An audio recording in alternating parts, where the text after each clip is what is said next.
Yeah. Well, it seems Teal Zoe Daniel is proving herself to be quite the sore loser.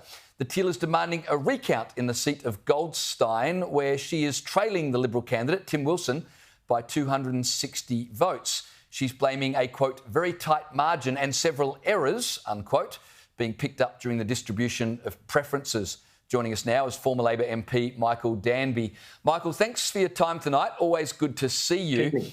It's been 3 weeks since the people of Goldstein went to the polls and they still don't know who their representative is. Well, I had someone who was at the final count on Friday, and they told me that Tim Wilson had won by 444 votes.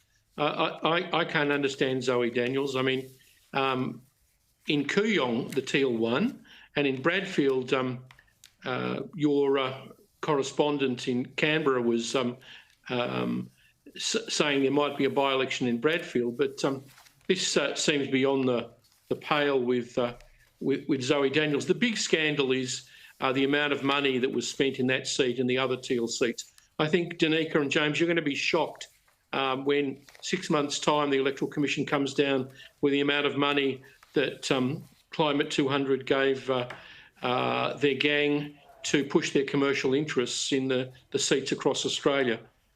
Millions. And in Goldstein, with all of the money that she spent, I think she outspent Wilson 3-1.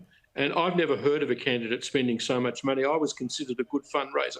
To raise $300,000 and spend it in an electorate in 1 year is good, but $2 million, as I understand, was spent in Goldstein.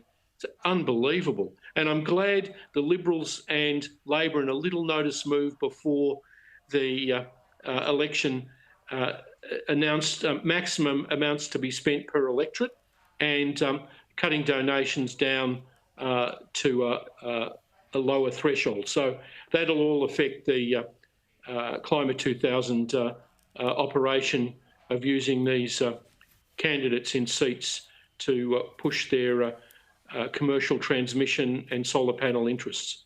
Yeah, terrific, because that's really going to benefit the whole country, Michael Danby, isn't it? Now, look, we're going to ask you about what's going on in the coalition. The Australian is reporting this evening that Susan Lee and David Littleproud have agreed that the Nationals will receive 6 shadow cabinet spots and 2 outer ministry positions as part of negotiations. But it is expected, though, that Susan Lee's Liberal rival, Angus Taylor, will get either the Foreign Affairs or the defence portfolio. Is that a good move, given he is, of course, the most senior Conservative left in the party? Surely he needs a senior position. Well, he needs a senior position, but, to the victor, the spoils. I mean, she won the internal election, but Churchill advised in victory magnanimity. I think it would be silly to have him in either Foreign Affairs or Defence. Hastie is the obvious person for Defence. And Foreign Affairs, their last bloke was pretty nondescript, Coleman. No one had ever heard of him. And Angus Taylor isn't known as an expert in international affairs. I think he should be given a senior economic portfolio.